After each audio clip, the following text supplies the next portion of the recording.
انسان جب اس دنیا میں آتا ہے نا تو وہ سوال لے کر آتا ہے، اور وہ جو سوال کی جستجو ہوتی ہے وہ اسے تنگ کیے رکھتی ہے، اور یہ جو بے چینی ہوتی ہے یہ ڈسٹربنس کریٹ کر دیتی ہے اس کے اندر،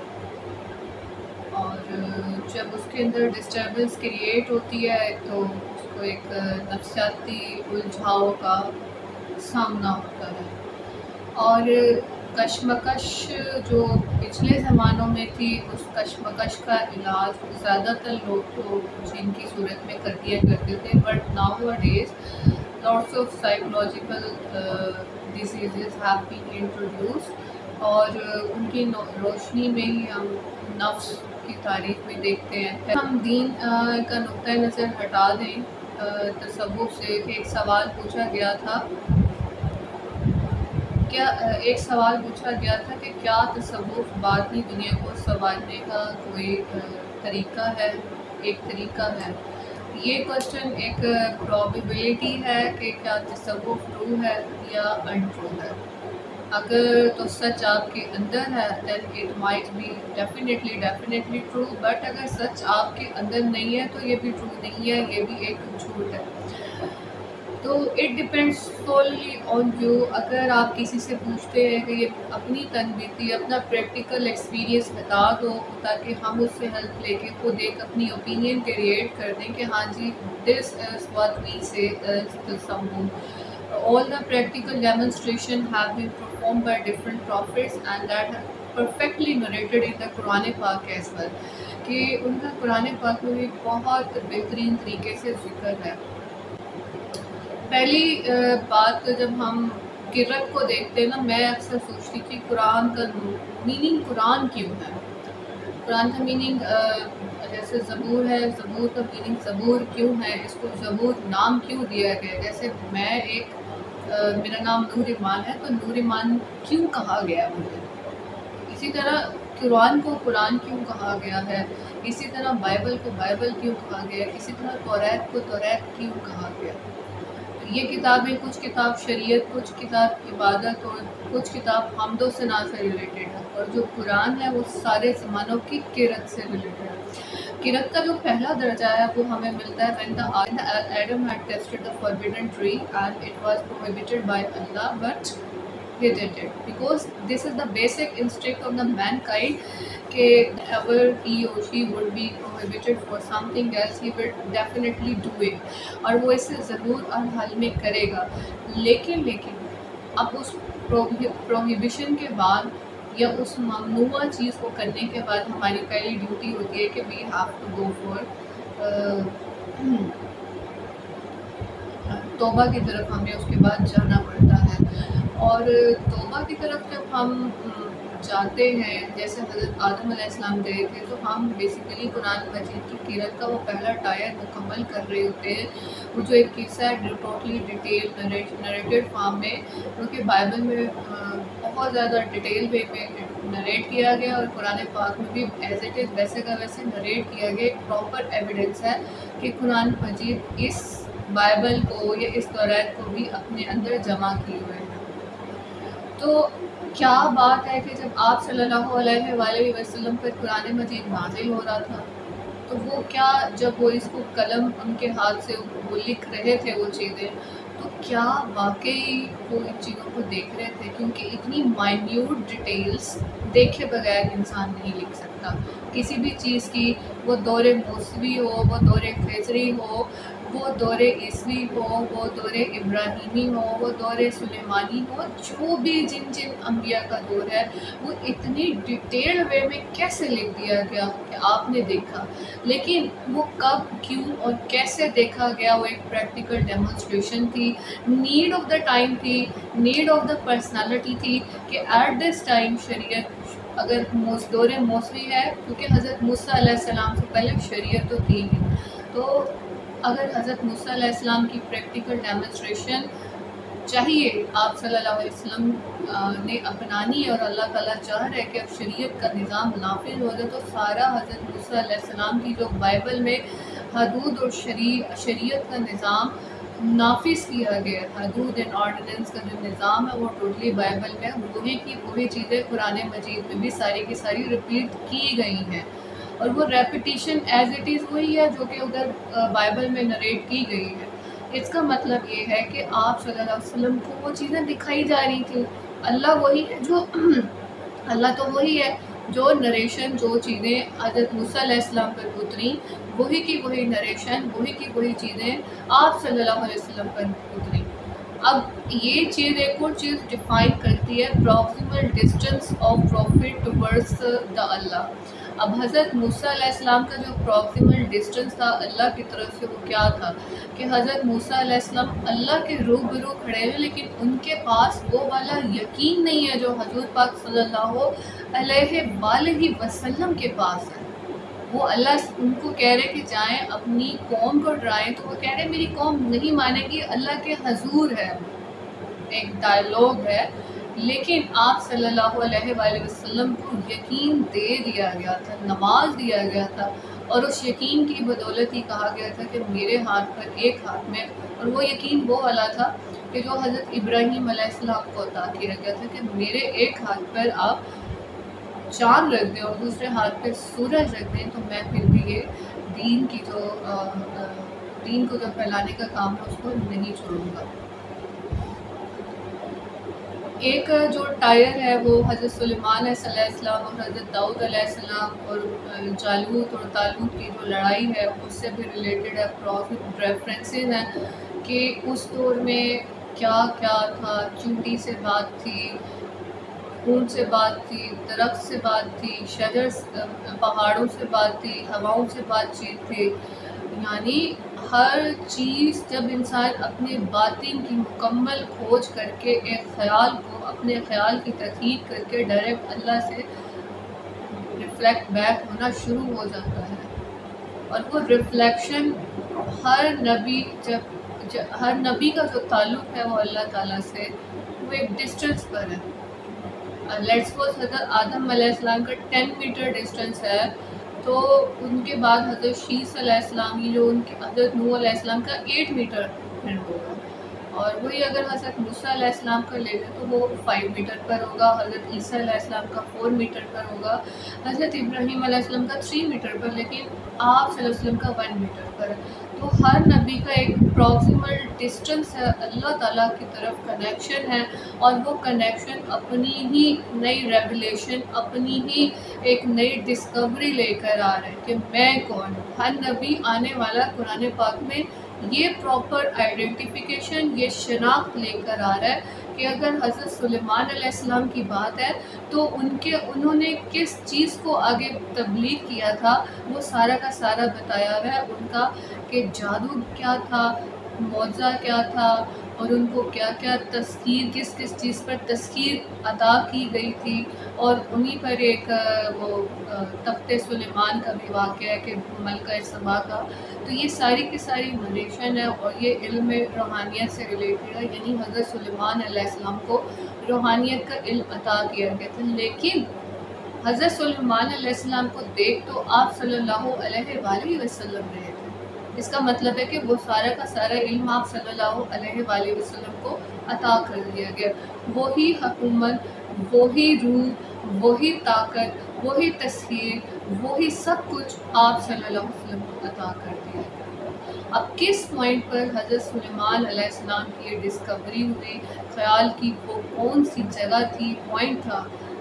وہ ساری چیزیں. اسی طرح اگر ہم حضرت یونس علیہ السلام کی قرت پر اگر دیکھیں، حضرت یونس علیہ السلام پر قرت کیوں ہوئی کہ ان کے خیال کی اصلاح کی بہت شدید ضرورت تھی. اللہ پر جب یقین انسان مکمل نہیں کر پاتا اور اللہ چاہتا ہے کہ اس بندے کی اصلاح کر دی جائے تو وہ اس طرح بھی کر دی جاتی ہے. حضرت یوسف علیہ السلام کو جیل میں ڈالنے کے بعد اتنی بڑی لمبی سزا کیوں دینی پڑی؟ وہ بھی ایک پراپر حضرت یوسف علیہ السلام کی قرت تھی کہ 12 بیٹے تھے، سجدہ چاند ستارے سب جھک کے سجدہ کر رہے ہیں، اور پھر وہ کتے کی بات تھی، وہ سارا کا سارا ایک آپ صلی اللہ علیہ وسلم تو اس چیز کو دیکھ رہے تھے. وہ سب کانوٹیشن کیا ہے، وہ وہ سب کانوٹیشن کیا ہے؟ وہ یہ ہے کہ باپ بیٹے کی جدائی میں روتا ہے، محبت کی ایک عجیب مثال بھی ہے۔ صبر ایوب کیا ہے کہ وہ بیٹا جو سب سے عزیز ہے اسی سے جدائی ہوتی ہے اور اسی کو بعد میں حکومت عطا کر دی جاتی ہے، اور وہی ایک نئے ریفارمز، نئی کلچر، نئی سویلائزیشن مصر میں انٹروڈیوس بھی کرواتے ہیں۔ New way of life have been introduced by حضرت یوسف علیہ السلام، نیو سویلائزیشن ایرا۔ جب ہر نبی اپنے درجے پر کھڑا ہوا ہے، اپنے خدا سے ایک رشتے کو کھڑا ہوا ہے، تو یہ جو سارے کے سارے دھاگے ہیں، تھریڈز ہیں، ان رشتوں کو آپ صلی اللہ علیہ وسلم کی ذات میں پراپرلی کنیکٹ کر دیا گیا، اور یہی قرت ہے، یہی قرآن ہے کہ یہ کنیکشن دے دیا گیا کہ تمام انبیاء کرام آپ صلی اللہ علیہ وسلم سے اس طرح کنیکٹڈ ہے کہ یہ قرت، یہ قرآن تمام انبیاء کرام کو جمع کرتا ہے، اور ان جمع کرنے کے بعد ایک اور مقام آتا ہے سمت کرنا، کانا کعبہ کوثر، کہ اب کوئی ڈسٹنس رہا ہی نہیں، اب کوئی دوری رہی ہی نہیں۔ اب تصوف یہ ہے کہ اب جتنے بھی اولو العزم نبی آئے ہیں اور انہوں نے جتنی مشکلات اپنے راستے میں صحیح ہیں، اور آپ صلی اللہ علیہ وآلہ وسلم نے ان سب سے بڑھ کر مشکلات صحیح ہیں۔ تصوف یہ ہے کہ یہ مشکلات تزکیہ نفس کنیکٹ کر رہا ہے، جیسے جیسے آپ پیوریفائی ہوتے جائیں گے اسی نسبت سے، اسی انٹینسٹی سے آپ اللہ سے کنیکٹ ہوں گے، اور اتنا ہی آپ کا جو باطن کا نور ہے وہ بڑھے گا، اور وہ بالکل ایسے ہے جیسے ایک سورج ہے آپ کے اندر، اور وہ سورج روشن ہوتا جا رہا ہے، اور اس کو روشنی ایسے مل رہی ہے جیسے کہ آپ اپنی پریکٹیکل ڈیمونسٹریشن میں آگے بڑھتے ہیں۔ جب آپ اپنی کاملیت پر پہنچتے ہیں، پرفیکشن پر، وہ کاملیت جس کو اللہ نے آپ کے لیے لکھا ہے، وہ کاملیت، اس کاملیت پر جب آپ پہنچتے ہیں،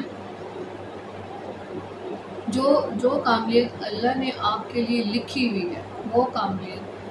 وہ پیوریفیکیشن، وہ لیول آئیڈینٹیفیکیشن کا، تب آپ کی شناخت آپ کو پکڑا دی جاتی ہے کہ ہو آر یو، آپ کون ہیں۔ اب میں نے تو قرآن پاک سے یہ سارے چیز کو ڈیل کر کے بتایا ہے کہ اگر 10 درجے 11 درجے ہیں قرت کے،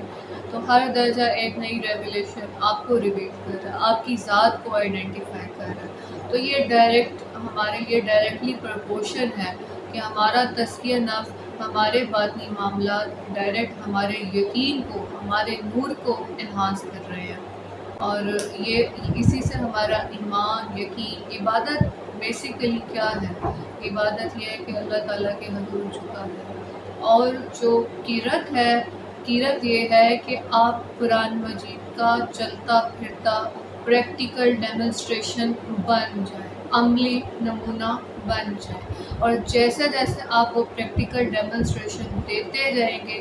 ویسے ویسے آپ کا وہ لیول ریویل ہوتا جائے گا، آپ پر اپنی ذات کی آئیڈینٹیفیکیشن ہے وہ کھلتی جائے گی، یہاں تک کہ آپ اپنی انتہا تک پہنچ جائیں گے، اپنی معراج تک پہنچ جائیں گے جس کے لیے آپ کو پیدا کیا گیا ہے۔ اکثر یہ بھی سوال ہوتا ہے کہ کیا تصوف شریعت کے خلاف ہے یا نہیں؟ شرع کا جو قانون ہے وہ نافذ سب سے پہلے دور موسوی حضرت موسیٰ علیہ السلام کے دور میں ہوا۔ حضرت موسیٰ علیہ السلام کو شریعت پکڑا دی گئی، اب تبھی بیٹھے ہوئے تھے، یہ بھی نظام تبھی انٹروڈیوس کروایا گیا کہ جب آپ باقاعدہ لوگوں کی ایک پنچایت سی بیٹھا کرتی تھی اور لوگ اپنے معاملات لے کر آتے تھے، تو حضرت موسیٰ علیہ السلام ایک کو بڑی مشکل سے دیکھ رہے ہوتے تھے کہ اس کا مسئلہ دیکھیں، اس کا مسئلہ دیکھیں، تو ایک دن اچانک ان کے سسر حضرت شعیب علیہ السلام آئے اور ان کو دیکھا، انہوں نے کہا، حضرت موسیٰ علیہ السلام کو سجسٹ کیا کہ آپ ایسا کریں کہ 10 پر ایک آدمی، 20 پر، 50 پر، 100 پر ایک آدمی اٹھائیں، اپنے جو کمانڈرز ہیں ان کو ڈیپیوٹ کریں تاکہ وہ معاملات کو سلجھائیں۔ تو تو یہ ڈیپوٹیشن ہوئی معاملات کو سلجھانے کے لیے، اور اس وقت ہی پراپر حضرت موسیٰ علیہ السلام کے انڈر بہت سے اور بھی پروفٹس آئے جنہوں نے ان کے انڈر رہتے ہوئے یہ کام سر انجام دے دیا۔ وہیں ایک شریعت کا نظام نافذ ہوا۔ اب شریعت کا نظام کیوں نافذ ہوا؟ کوئی حدود سے تجاوز نہ کر دے، کوئی کسی کو نقصان نہ پہنچا دے۔ اگر نقصان پہنچا دیا جائے تو یہ مت سمجھا جائے کہ وی آر فری، یا Allah has given us free hand, کہ ہمیں اب فری ہینڈ مل گیا ہے۔ ہمیں فری ہینڈ نہیں ملا، ہمیں آزادی مل گئی ہے، لیکن ہمارا ہر ایکشن کا کانسیکوینس جو ہوگا وی ہیو ٹو فیس، ہمیں اس کو فیس کرنا ہوگا۔ اور وہ پینلٹی ہمارے ایرر سب سے پہلے جو اپیئر ہوتی ہے وہ ہماری باڈی پہ اپیئر ہوتی ہے، ہمیں ایک کوئی نہ کوئی بیماری لاحق ہو جاتی ہے، اور وہ اس کے بعد بیماری کے بعد آفات، نیچرل ڈیزاسٹرز، کلیمٹیز، یا پھر جسمانی بیماریاں، یا پھر اس کے علاوہ مال اولاد کی تنگی وغیرہ، یہ ساری کی ساری چیزیں آ جاتی ہیں۔ اب ایک مقام ایسا آتا ہے کہ جب بندہ اللہ کے اتنے قریب چلا جاتا ہے کہ کوئی ڈسٹنس نہیں رہ جاتا، اور جب کوئی ڈسٹنس نہیں رہ جاتا تو کوئی حد بھی نہیں رہ جاتی، کہ خدا اللہ محدود ہے تو وہ بندے کو بھی وہی اختیارات، وہی چیزیں، وہی پیار محبت دے دیتا ہے جو اللہ محدود ہوتا ہے۔ وہاں پر